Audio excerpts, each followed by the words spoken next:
नमस्कार, दाल ठोक के एक्स्ट्रा स्ट्रांग में आप सभी का स्वागत है। करीब 4 महीने पहले हैदराबाद के दलित छात्र रोहित वेमुला की खुदकुशी के बाद प्रदर्शनों का जो दौर शुरू हुआ था, क्या वो लेफ्ट और कांग्रेस की सोची समझी प्लानिंग थी?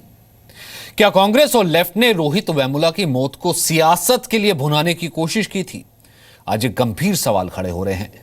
एसएफआई से इस्तीफा दे चुके एक छात्र नेता ने यह दावा किया है। वो छात्र नेता आज हमारे साथ होंगे और हम उनसे पूछेंगे कि वो ये दावा क्यों कर रहे हैं, उनके दावों में क्या दम है कि कांग्रेस और लेफ्ट ने रोहित वेमुला की मौत की सियासत से लगाई। साथ ही हमारे साथ कई खास मेहमानों का एक पैनल भी होगा, लेकिन शुरुआत हम बहस के करें उससे पहले इस रिपोर्ट पर एक नजर।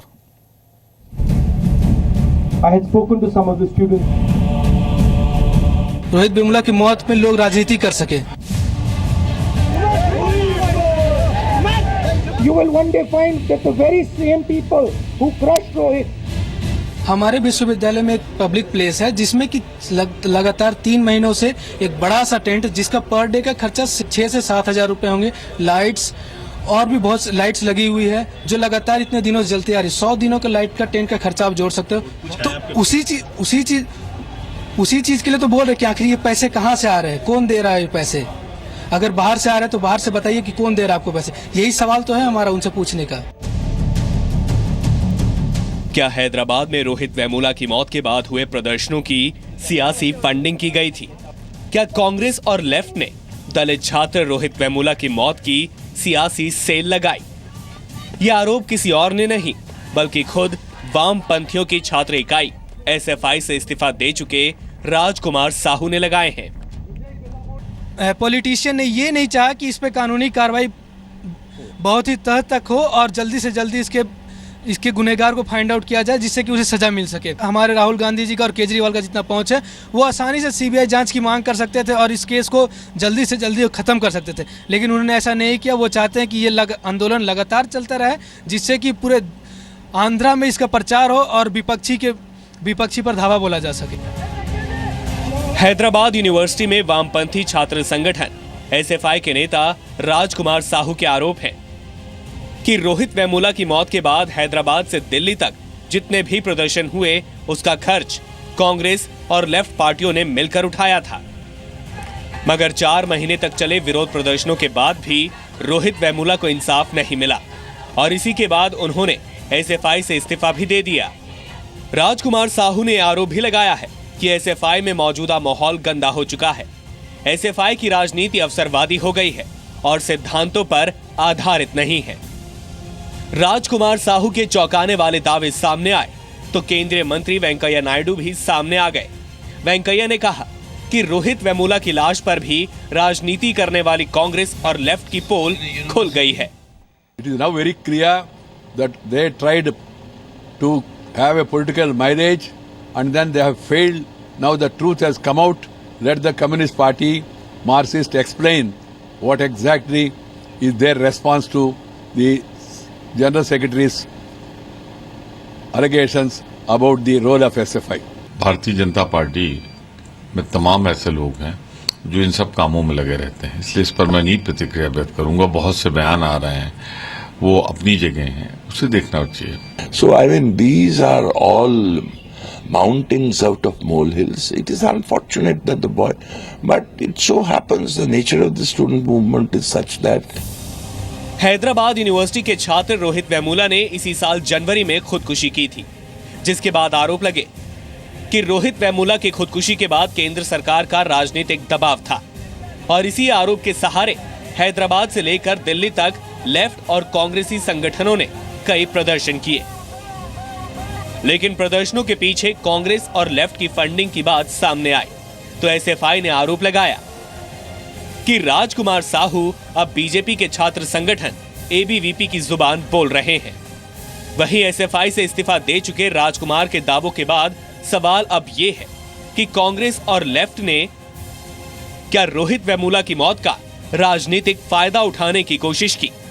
क्या रोहित की मौत के बाद हुए प्रदर्शनों की फंडिंग की गई?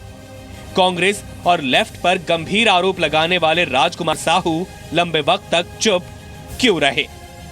और जी न्यूज के जरिए इन सवालों का सच बताएंगे खुद राजकुमार साहू। तो राजकुमार साहू, जिनका हम जिक्र कर रहे हैं, इस वक्त हमारे साथ मौजूद हैं। पूर्व छात्र नेता और एसएफआई से संबंधित है राजू कुमार साहू।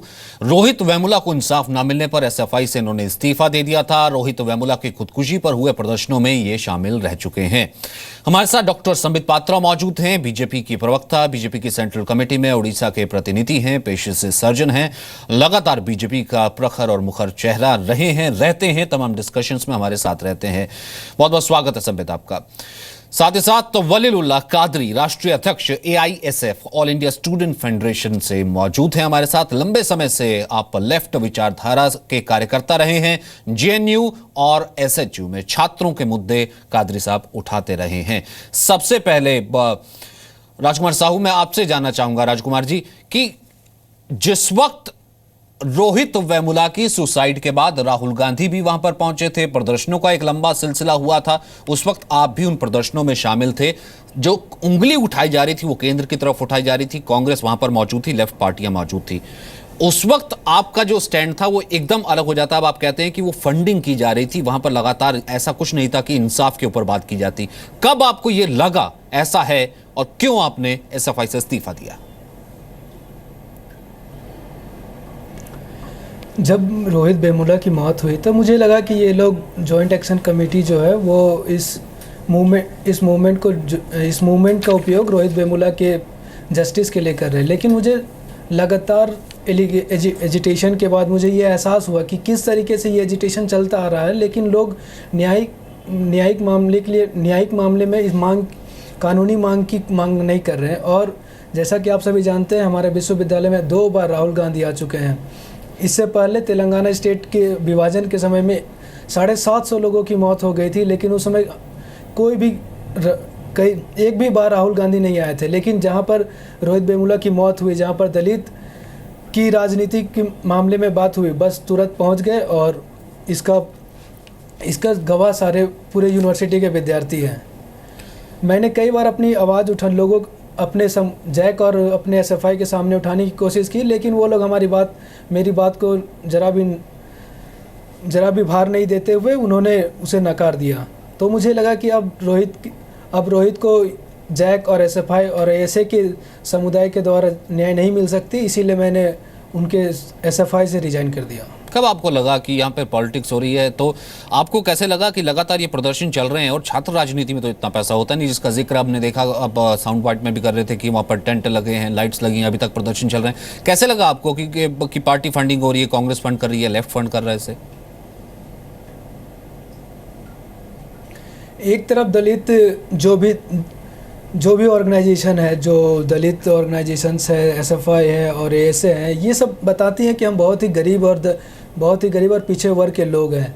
वहीं दूसरी तरफ ये आंदोलन लगातार कई महीनों से चलता आ रहा है। टेंट हमारे विश्वविद्यालय में बहुत बड़ा लगा हुआ है। बहुत सारे प्रोग्राम की लिस्ट है मेरे पास, जिसको मैं आप सभी को बताना चाहता हूँ कि किस तरीके से विश्वविद्यालय के साथ साथ विश्वविद्यालय के बाहर पूरे आंध्र प्रदेश में सभी जगहों पर कई कार्यक्रम किए गए। मैं आपको कुछ फोटो मेरे पास है, वो मैं आपको दिखाना चाहता हूँ कि कई बड़े बड़े जैक के द्वारा कई बड़े बड़े प्रोग्राम को आयोजित किए गए। कई सारी बस यात्राएं की गई। आप देख सकते हैं मेरे पास कई सारे फोटो हैं। जो बस यात्रा है वो 1 सप्ताह तक लगातार चलती रही। लगभग 2000 किलोमीटर तक का ये सफर उन लोगों ने 7 दिनों में इससे पहले कि मैं पैनल के दूसरे लोगों के पास जाऊं, संक्षिप्त में ये बताइए कि ये जो दावा आपने फंडिंग का किया, उसका कोई सबूत भी है या आपके पास कोई डॉक्यूमेंट भी है? या फिर क्योंकि दूसरा कांग्रेस की तरफ से तो डिनाई किया जा रहा है कि नहीं, हमने नहीं किया भैया, ये तो बीजेपी की भाषा बोल रहे हैं या फिर एबीवीपी की भाषा बोल रहे हैं। कोई दावा है तो दिखाओ ताकि उनको चुप करवाया जा सके। इससे तो मैं पूछना चाहता हूं कि आखिर क्यों राहुल गांधी हमारे विश्वविद्यालय में 2 बार आए? क्यों उन्होंने उसके कुछ समय बाद ही यूपी में लवेश मिश्रा ने अब सुसाइड कर लिया था, उस यूनिवर्सिटी में जाके उन्होंने क्यों नहीं किया?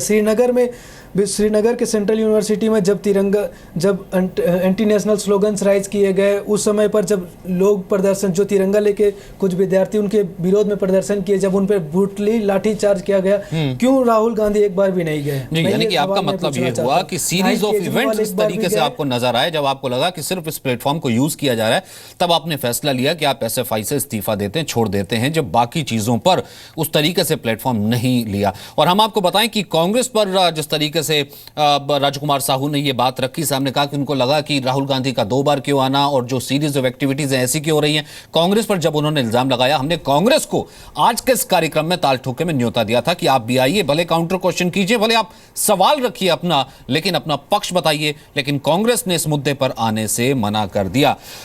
वलीलुल्लाह कादरी साहब, जिसका जिक्र एक स्टूडेंट नेता कर रहे हैं, राजू कुमार साहू, जो कहते हैं कि एक तरफ हमारा साथी छात्र चला गया जो ये कह के गया, उसका सुसाइड नोट में लिखा गया कि मैं अपनी सुसाइड के लिए खुद जिम्मेदार हूं, मेरे बाद मेरे किसी दोस्त को, किसी व्यक्ति को तंग ना किया जाए। उसकी मौत तक, उसकी सुसाइड तक का इस्तेमाल किया गया सियासी फायदे के लिए, ताकि सियासी फायदा हर जगह पहुंचे। एसएफआई ने उस प्लेटफॉर्म का यूज किया और फंडिंग होती रही पार्टियों से। देखिए सचिन जी, 2 बातें मैं साफ साफ आपको कहना चाहता हूं। अगर आज ये डिबेट इस तरह से होता कि रोहित की मौत होकर 4 महीने हो गए, रोहित के नाम पे क्यों एक्ट क्यों नहीं बना और उनको इंसाफ क्यों नहीं मिला, लेकिन आज जो साजिश जिस तरह से रोहित के आंदोलन को दबाने की और जिस तरह से रोहित के न्याय की बात है, जिस तरह से ऐसे साहू जैसे लोगों को लाकर, जैसे वेंकैया नायडू और बीजेपी और एबीपी जो खिलवाड़ और जो साजिशें रचकर जिस तरह से इस आंदोलन को दबाने की कोशिश कर रहा है, इसको मैं एक साजिश का हिस्सा समझता हूँ। और रही बात यहाँ पर जो आरोप वो लड़का वहाँ पर बैठकर लगा रहा है, ना तो उसका कोई एसएफआई से लेना देना है, ना कोई ताल्लुक है। वो एक अनफॉर्चुनेट इंसिडेंट था जो वहाँ पर जनरल सेक्रेटरी बना। लेकिन वो जो जैक के जो भी इश्यूज है, जब फंडिंग की जो भी बात है, अगर वो वहाँ पर होके करते, अगर वो उनको बात करने का पूरा हक है, अगर आप उसके अंदर बैठ के करते इस तरह से ये रोहित की मौत को ये सियासत बनाने का और अपने मफाद के लिए, सियासत तो उस मंच से नहीं बनाई गई जिस वक्त राहुल गांधी वहां पहुंचे थे। 2 बार उस मंच का प्रयोग किया गया, लगातार इस काम को उठाया। अच्छा, राजू साहू आपको काउंटर करना चाह रहे, जैसे आप कह रहे थे कि वो जो लड़का राजू साहू सामने आ गया वो इल्जाम लगा रहा है, ये वही लड़का राजू साहू जो आप कह रहे हैं कि एसएफआई में भी नहीं था। ये काउंटर आपको कुछ जवाब देना चाह रहे हैं। राउत साहब बोलिए। कादरी साहब, मैं आपको बताना चाहता हूं कि सच बहुत कड़वी होती है। सच सुनने के लिए बहुत हिम्मत की जरूरत होती है। जब सच बाहर आती है तो सारे लोगों की पसीने छूट जाते हैं, जो आपकी छूट रही है अभी। पसीने छूटने की बात नहीं, यहाँ पर सीधी ठीक है। जब मैंने पूछा, जब मैंने खड़े हो, ये पहले पहचान लो। तुम किसके साथ थे? तुम एमसीए पढ़ते थे जमाने में किसके साथ थे? तुम्हें किस तरह से वहां पर इलेक्ट किया गया? मैं खुद एससीयू से ताल्लुक रखता हूँ, मैं खुद जानता हूँ क्या इंसिडेंट था, तुम्हें किस तरह से बनाया गया। आज इस तरह से बाहर आकर, इस तरह से साजिश का हिस्सा बनकर आज रोहित को न्याय दिलाने के बजाय रोहित के साथ अन्याय करना, ये नाकाबिले बर्दाश्त है। ये रोहित के साथ अन्याय है, ये रोहित के मूवमेंट को दबाने की साजिश है। तुम और एबीपी के सारे लोग आज कैंपस के अंदर क्या कर रहे हो? हमेशा तुम लोग रोहित को अन्याय दिलाने की ही चक्कर में लगे हुए। परांगण को पूरी तरह से प्रदूषित किया गया इस पूरे। लेकिन वलीलुल्लाह साहब, अगर सवाल उठे, सवालों का जवाब तो कम से कम दिया जाएगा ना, सिर्फ सवालों से पल्ला तो नहीं झाड़ा जा सकता। अच्छा, मैं आता हूं, आप दोनों के पास आता हूं।